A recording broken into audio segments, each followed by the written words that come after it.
Welcome to Zoom In, Zoom Out, your in-depth look at how news from Taiwan is impacting the world. I'm Louise Watt. Taiwan is gearing up for presidential and legislative elections in January. Current President Tsai Ing-wen, one of Asia's few female leaders, is not standing this time around. She's reached her two-term limit. Tsai has made deepening relations with Washington a cornerstone of her presidency, as Taiwan faces growing pressure from China. And we've seen unprecedented support from the United States in return. Donald Trump, as president-elect, picked up her phone call to China's fury. And President Joe Biden has explicitly said the US would come to Taiwan's defense. That surprised many people because Washington has been tight-lipped for decades about what it would do if China attacked.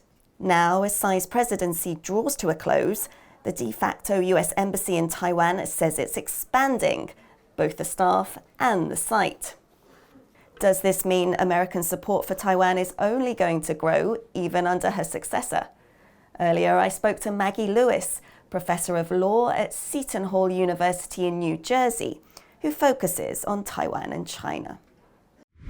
What's known as AIT, or the American Institute in Taiwan, has been Washington's de facto embassy here ever since it broke off diplomatic relations in 1979.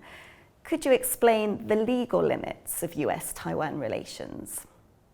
Yeah, I think the word unique is overused, but it is a unique relationship because what AIT is technically is a nonprofit corporation that's incorporated in the United States. So it is not, an official government presence like an embassy, but it serves a lot of the similar purposes: issuing visas, dealing with economic relations, political relations, cultural relations. And for a long time, it was at a building right downtown. I remember going for many years to meetings there, but that got outgrown a while ago. And then there was a decision, of course, to make this much larger physical presence in Nauru. And it was only about 4 years ago that they started operations out at that new site. The changing in function? No, not really. It just was meant that there was enough room to do those same functions in a bigger and better space. It was only 4 years ago, as you say, that they moved to this new location. Why do you think AIT is expanding again now? Again, the U.S. and Taiwan relationship, though unofficial, is robust. It is busy. We've got the economic relationship is so strong. It fluctuates a little where exactly Taiwan is as our trading partner, but it's usually about the 10th largest U.S. trading partner. Politically, of course, we have a lot of military coordination. It is not official coordination in the sense of going out and doing drills together, but we have a lot of questions about security arrangements and just the cultural ties. It just takes a lot of people to run AIT and do all these functions. So it doesn't surprise me that they need more offices, even need more parking. I mean, that's important too.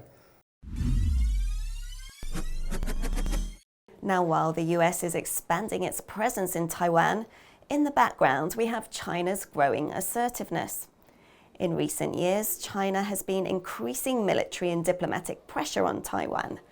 That's alarmed other US allies in the region, as has China's attempts to shore up its vast claims over the South China Sea by building military bases on islands in disputed waters. Beijing says it's committed to peaceful development, but its military might is plain for all to see.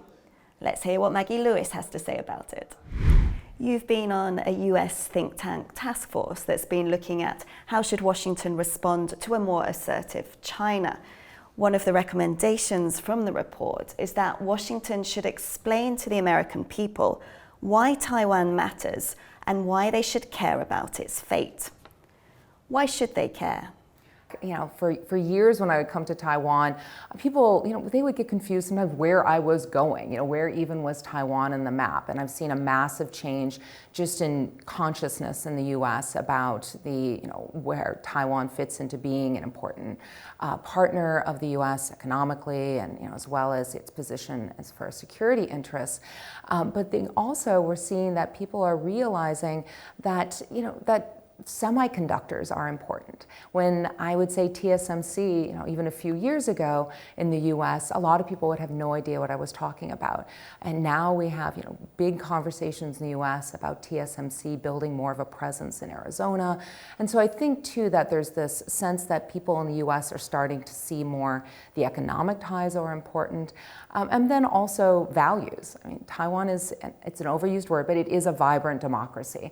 And especially when I look around the world today, I don't take for granted that we have democracies as leading the way. So too, I'm seeing more and more this rising consciousness in the US that Taiwan is a place that shares values and principles with the United States. And where is this rising awareness coming from? A lot of different, part of it is that we're just seeing more of the talk that used to be within DC spilling out because members of Congress are putting even more attention on Taiwan. It's always been a close relationship with that branch of the government in Taiwan. That goes back to the Taiwan Relations Act, of course. That was Congress saying, even though the United States was switching formal diplomatic relations to Beijing, Congress was determined that it was going to continue to have a close unofficial relationship with Taiwan. But I'm seeing that messaging get out more from just the DC conversations. Again, you're seeing the economic ties become more aware. And then also too, as you have rising U.S.-China tensions, that also is just pushed forward into the conversation where Taiwan fits into interests in the Indo-Pacific more generally. And there have been rising tensions between China and Taiwan as well, of course. Last year, then US House Speaker Nancy Pelosi visited Taiwan and she met with Taiwanese officials. And after that, China blockaded Taiwan. Now, the report you worked on recommends that the US avoid symbolic political and diplomatic gestures that provoke a Chinese response, but do not meaningfully improve Taiwan's defensive capabilities, resilience, or economic competitiveness. Is Pelosi's trip the kind of thing you're talking about? And one thing that was interesting in this trip too was that the US has different branches of government. And one message that DC needed to send and kept making clear to Beijing, which sophisticated people in Beijing know, but I think just needed to be reminded, that Biden doesn't get to tell Pelosi where to go, right? That this is a decision that she made. And I think one of the strengths and one of the complicating factors, of course, the US government is that there's not just one voice in how relations with Taiwan should be. There's no doubt that was a point where there was a lot of concern about how much of a response there would be from Beijing. And as you noted, it was a robust response from Beijing. So as far as how much that should have happened, I really leave it to the people of Taiwan to decide. If they want to welcome someone from the United States and say there's going to be some potential risk with that, that is a choice for the people here. And of course, there's concerns that if there's too much of a sort of jump up and down and say things are happening that look like the status quo are under some friction, that's something that should be done cautiously because the status quo has worked very well for peace and stability in the Taiwan Strait. And at the end of the day, we want peace and stability in the Taiwan Strait. Here's another quote from the task force report. Washington's approach to Beijing should focus both on making clear the risks and costs of using force against Taiwan, and on reassuring it that Washington does not seek to permanently separate Taiwan from China. Why is it important for Washington to reassure Beijing that it doesn't support any kind of Taiwanese formal independence? The task force report was clear that we need to have both credible deterrence and credible reassurance. So on the deterrence side, the US, of course, has a very strong military presence in the Indo-Pacific. It has, let's go back and we can talk about World War II and the decades since. And that's important today too. And as someone who studies international law, I think it's critical that the US continues to fly where international law allows, to be on the ocean, under the ocean where international law allows, because that's really important to have freedom of navigation and also make sure that we don't have changes in territorial claims in a unilateral manner. And that requires having the hardware, having a military presence. But at the same time, There is a one China policy that the U.S. has had for decades.